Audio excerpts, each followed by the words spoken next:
Página 8, a biologia pesa. Vamos lá.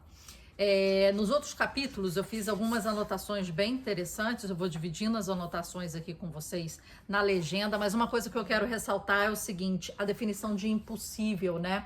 Que é uma das coisas que a gente fala no nosso curso, para a gente tentar definir o que está na capa, né? Como é que o autor define o impossível? Como é que o autor define a arte do impossível, né? E como chegar na arte do impossível? A gente sempre faz perguntas ao título. E aqui no primeiro capítulo já veio a definição do impossível, então a gente já anotou, porque isso é importante pra gente. O impossível para o autor é o seguinte: uma inovação extrema da matéria e da mente, além das nossas habilidades e imaginação. A gente pegou isso um pouquinho ali, um pouquinho aqui, né, do capítulo, mas o que ele define como impossível é isso. É essa definição que a gente tem pelo entendimento dele. Vamos continuar a leitura. Por que existe a fórmula do impossível? Essa é a primeira pergunta que devemos abordar. A resposta é biologia. Como humanos, todos somos moldados por eras de evolução. Consequentemente, compartilhamos o mesmo equipamento básico. No Flow Research Collective, estudamos a neurobiologia do desempenho humano máximo. A neurobiologia é uma estrutura e a função do sistema nervoso. Isso é, as partes do sistema nervoso, inclusive o cérebro, como essas partes funcionam e como trabalham em conjunto. Em outras palavras, estudamos o sistema nervoso quando está em funcionamento máximo. Depois pegamos o que aprendemos e usamos para treinar uma ampla variedade de pessoas, desde membros das Forças Especiais dos Estados Unidos e executivos das empresas Fortune 100, Fortune 100, né, até o público em geral. Até agora, por conta dos nossos treinamentos, se basearem na neurobiologia, eles funcionaram para todos.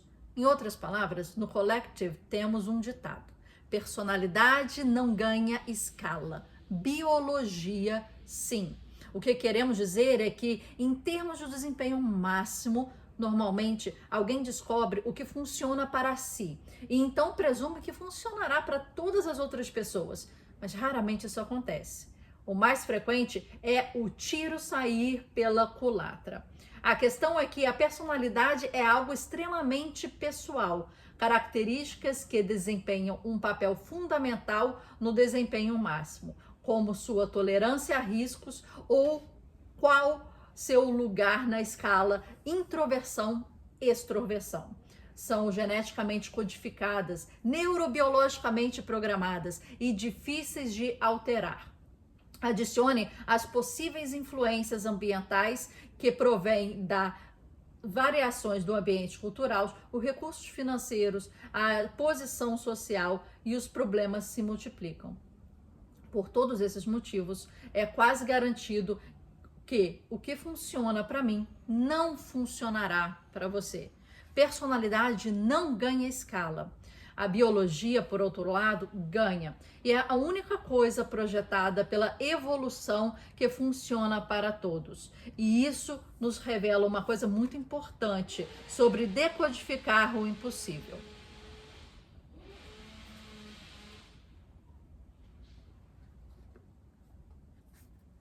Se conseguirmos ir além do nível da personalidade, abaixo da psicologia piegas e frequentemente subjetiva do desempenho máximo e decodificar a neurobiologia básica, revelaremos o mecanismo biológico básico, moldado pela evolução, presente na maioria dos mamíferos e em todos os seres humanos. E isso nos leva à próxima pergunta. Qual é a fórmula biológica do impossível? A resposta é fluxo. Você vê que essa palavrinha fluxo aparece em diversos livros, né? O Flow, do Mihaly Csikszentmihalyi, por exemplo, mas é um fluxo criativo, né? Que a gente já discutiu no nosso clube do livro, que você vê que é ali que acontece a mágica. E ele já responde qual é a fórmula biológica, né, do impossível. É o fluxo. Agora a gente vem em outro conceito em que pela nossa estrutura ali de anotações, a gente tem que tentar definir o que para ele é o fluxo. Vamos continuar a leitura. O fluxo é definido como um estado aprimorado da consciência em que sentimos nosso melhor e fazemos nosso melhor. Sentimos e fazemos o nosso melhor. É um estado criado pela evolução para capacitar o desempenho máximo. Esse é o motivo pelo qual, em todas as áreas, todas as vezes em que o impossível se torna possível, o fluxo sempre tem um papel principal. A neurobiologia do fluxo é um mecanismo por trás da arte do impossível. É claro que descrever o fluxo como um estado de aprimoramento de consciência não nos leva muito longe, mas especificamente,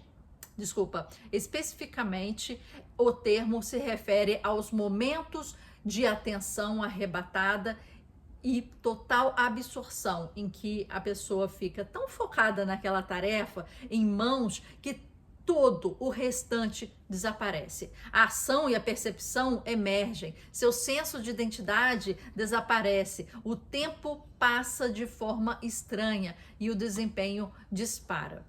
O impacto do fluxo em nossas habilidades físicas e mentais é considerável. Em termos físicos, os tempos de força, de resistência, de reação muscular aumentam de forma significativa, enquanto nossas sensações de dor, esforço e exaustão diminuem substancialmente.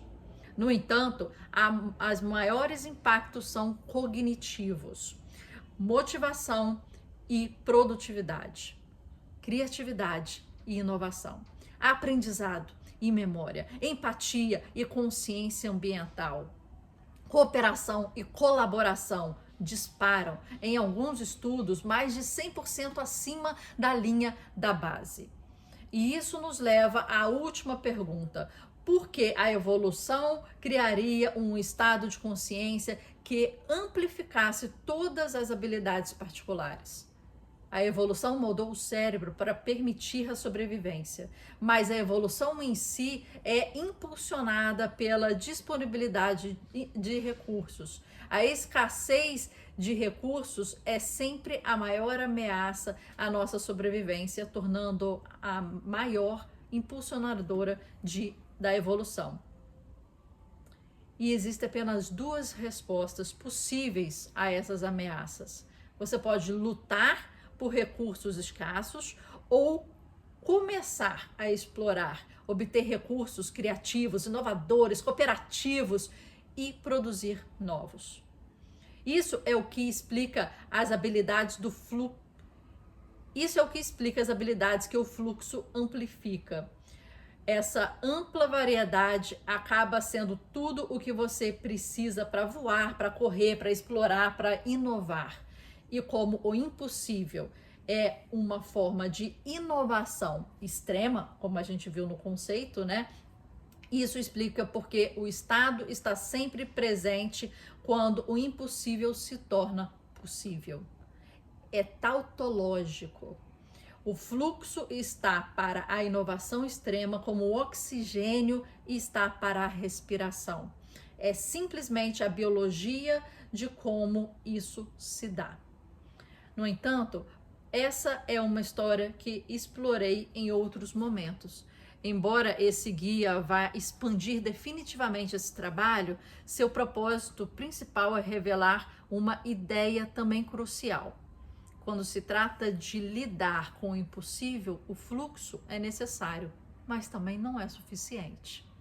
Conseguir o impossível, ou nesse caso, aumentar de forma significativa o nível do seu próprio jogo, certamente requer fluxo, mas também treinamento de muitas das mesmas habilidades que o fluxo amplifica. Motivação, aprendizado, criatividade. Isso pode parecer confuso e inclusive contraditório, mas a estrada rumo ao impossível é longa e haverá trechos extensos que precisaremos percorrer sem fluxo. Eu acho que isso até é o que acontece mais. é sem fluxo. E o fluxo é um momento, né? É um gap, é uma instância em que tudo aquilo vai. Mas eu acho que a maior parte é, na verdade, de transpiração, choro e suor. É tudo muito difícil, né? E o fluxo parece ali que é um pouco mais fácil, porque tudo se conecta e flui.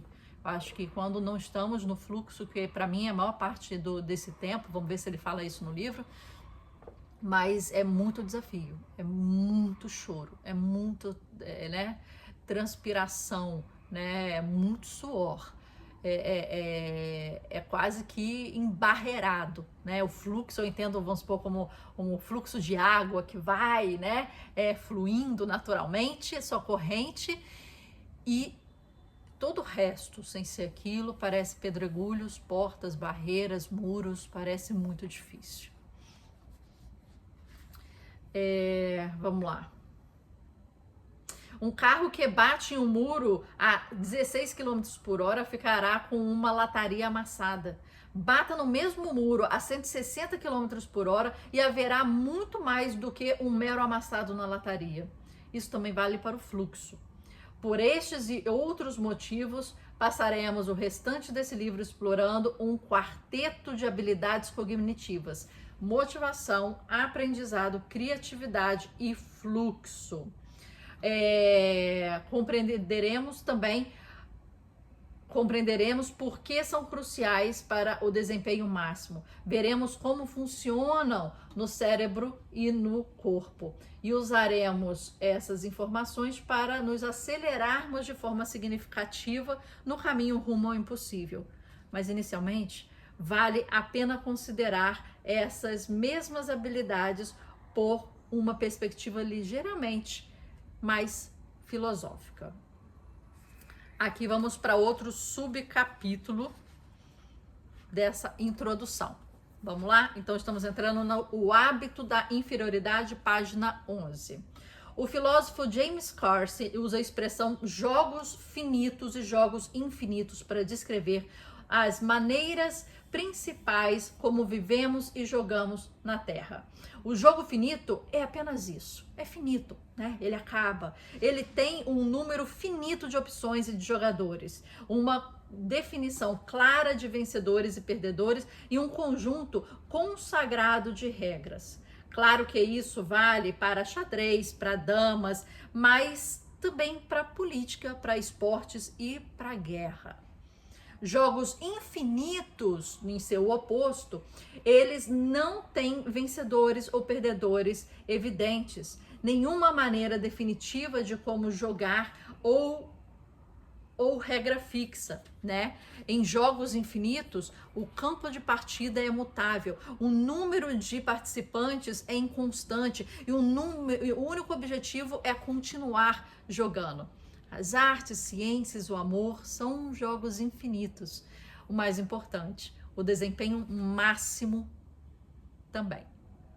O desempenho máximo não é algo que vencemos. Não há regras fixas, nenhum tempo cronometrado para disputa e o tamanho grande ou pequeno do campo de partida depende de sua escolha de vida. Em vez disso, o desempenho máximo é um jogo infinito, mas não exatamente. O desempenho máximo é um tipo incomum de jogo infinito. Pode ser impossível vencer, mas definitivamente é possível perder. O brilhante psicológico de Harvard, William James, explicou isso dessa maneira. Entre aspas, o ser humano geralmente vive muito dentro dos seus limites. Ele tem diversos tipos de habilidades que, por hábito, não usa. E se estimula aquém do nível máximo e age aquém do seu melhor.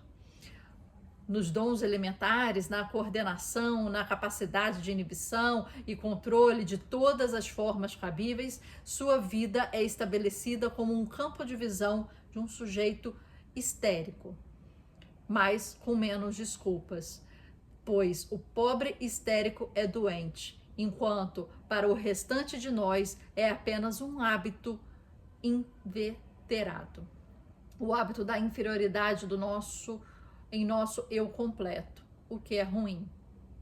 A opinião de James sobre não estarmos vivendo de acordo com o nosso potencial é que não estamos habituados a viver dessa maneira. Automatizamos os processos errados. Estamos jogando o jogo errado e isso é ruim. James redigiu essas palavras no final do século XIX, no primeiríssimo manual da psicologia já publicado. A versão mais moderna pertence ao roteirista Charlie Kaufman e ao trecho de abertura do seu filme de 2002, Confissões de uma Mente Perigosa. Quando você é jovem, seu potencial é infinito. Você pode fazer tudo, de verdade. Você pode ser Einstein, você pode ser DiMaggio. Então, você chega em alguma idade em que aquilo que podia ser dá lugar àquilo que você foi. Você não é Einstein. Você não foi nada. E isso é um momento ruim. O que sabemos de fato? Você tem uma única chance na vida e passará 1/3 dela dormindo. Então, o que escolhe fazer com os outros 2/3? Essa é a única pergunta que importa. Isso significa que você perde o jogo infinito se não for um físico que muda os paradigmas, ou um atleta que quebra recordes. Não, não significa isso. Significa que você perde se não der o seu máximo no jogo, se não tentar fazer o impossível, o que quer que isso represente para você. Somos capazes de muito mais do que sabemos. Essa é a principal lição de vida inteira que desempenha o máximo que ensinou. Cada um de nós aqui e agora tem a possibilidade de ser extraordinário. No entanto, essa capacidade extraordinária é uma propriedade emergente, que isso parece quando nos forçamos além do limite da nossa capacidade. Muito além da nossa zona de conforto é onde descobrimos quem somos e o que podemos ser. Ou seja, a única maneira real de descobrir se você é capaz de conseguir o impossível é, que quer que seja isso para você, né? É tentando conseguir o impossível. Esse é outro ponto no qual o desempenho máximo é o jogo infinito. E também porque o quarteto da habilidade, do cerne desse livro, é tão importante. A motivação é o que o coloca dentro do jogo. O aprendizado é o que o ajuda a continuar no jogo. A criatividade é como você se orienta e o fluxo é como você superimpulsiona os resultados além de todos os padrões racionais e expectativas aceitáveis. Essa, meus amigos, é a verdadeira arte do impossível. Bem-vindo ao jogo do infinito. A gente terminou aí e vai entrar na parte 1, motivação. Mas só fazer um comentário, né? Já que essa leitura comentada aqui. Você viu que ele trouxe as definições de impossível, a definição de fluxo, e ele foi mapeando, ele foi desenvolvendo todo esse capítulo a partir de perguntas.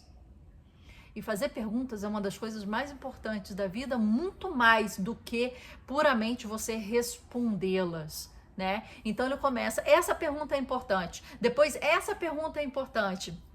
Existe fórmula? Como é que existe fórmula? Qual é a fórmula, né, do impossível? Qual a fórmula biológica do impossível, né? Então ele responde, ele vai trazendo perguntas e ao final ele fala uma coisa muito interessante ao final aqui, porque ele vai populando de perguntas, qual é a fórmula biológica, né, do impossível e como fazer isso, e ele já está te respondendo, né? E ele fala aqui: você tem uma única chance nessa vida e passará 1/3 dela dormindo. Então ele pega a sua única chance e já fala assim: divide por 3 e tira 1. Quer dizer, quase que tirou metade aí, quase, né? O que escolhe fazer com esses 2/3? Isso significa que você perde o jogo se não for um físico ou alguém de destaque? Não. E ele já responde: você perde o jogo se você não tentar o seu máximo. Acho que isso foi o que mais me tocou aqui nesse final. Que a gente sempre se questiona, né? Mas se eu não fizer diferença, mas se eu não for, né, o máximo, mas se eu não tiver sucesso, isso importa? Ele não. Importa se ao final você tiver a sensação que você não fez o seu máximo. E aqui ele coloca várias vezes, independente do que isso signifique. O seu impossível, a sua régua pessoal. Acho que essa sensação que ele traz, né? Qual a sua régua pessoal? E qual é o limite? Qual o seu limite, né? Eu acho que, como ele falou aqui no início do livro, ele fala, nossa, eram 7,5 metros, né, o máximo aí dos atletas, e depois passou para 18, lembra disso? De 7 para 18, a gente está falando mais do que a metade. Quer dizer, então se você puxar a sua régua pessoal, o seu limite pessoal do impossível, você vai descobrir que de repente você dobra, você triplica, né? O máximo que você está colocando para você ainda é muito pouco. Ainda é muito pouco, sabe? Isso faz a gente pensar. Podemos mais. Eu sempre penso numa frase que eu ouvi, porque a gente sempre pensa assim, e esses questionamentos, né, fazem muito parte, vamos supor, eu tenho 40 anos, a gente fica assim, poxa, tô na metade da vida. O que eu já fiz? O que eu quero fazer? O que eu quero deixar? A gente já começa a pensar assim, né? O que eu construí até agora, né? Se você ler esse livro aqui, cadê? Cadê o livro?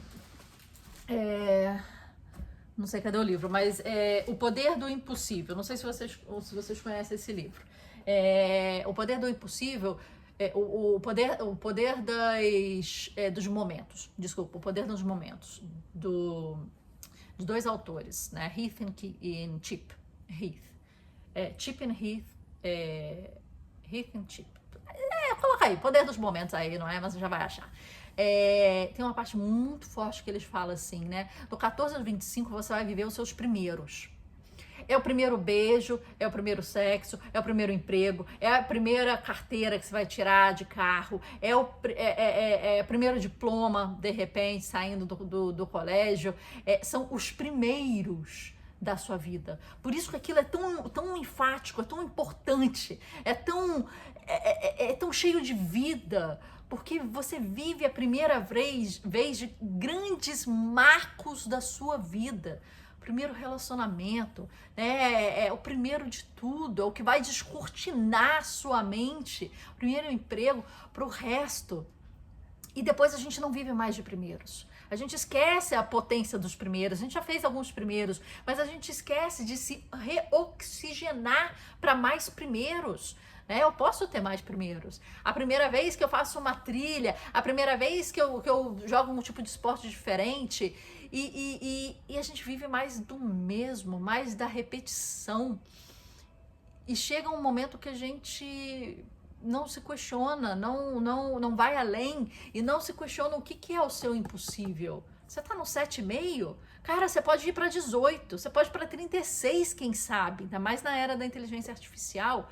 Então, assim, o que eu fui me questionando durante isso aqui foi, ok, qual é o meu impossível, já que ele está questionando isso, né? Independente qual que é o seu impossível, mas já começar a questionar qual que é o meu impossível. Será que a meta que eu estou colocando ali para os meus impossíveis com letra minúscula e maiúscula, né, do vídeo passado, será que tá muito curto, ou será que eu posso puxar um pouquinho a mais? E eu quero deixar vocês com esse pensamento. Será que eu posso puxar um pouquinho a mais? E será que esse a mais não pode dobrar? Triplicar? Porque se a gente atinge uma meta, a gente pode dobrar depois, não é? Então, fica aí a dica para você. Próximo vídeo, a gente entra aqui na parte 1, motivação. E a gente vai já começar a entrar no livro de fato. Os primeiros partes foram perguntas e vale a gente anotar e se auto-questionar.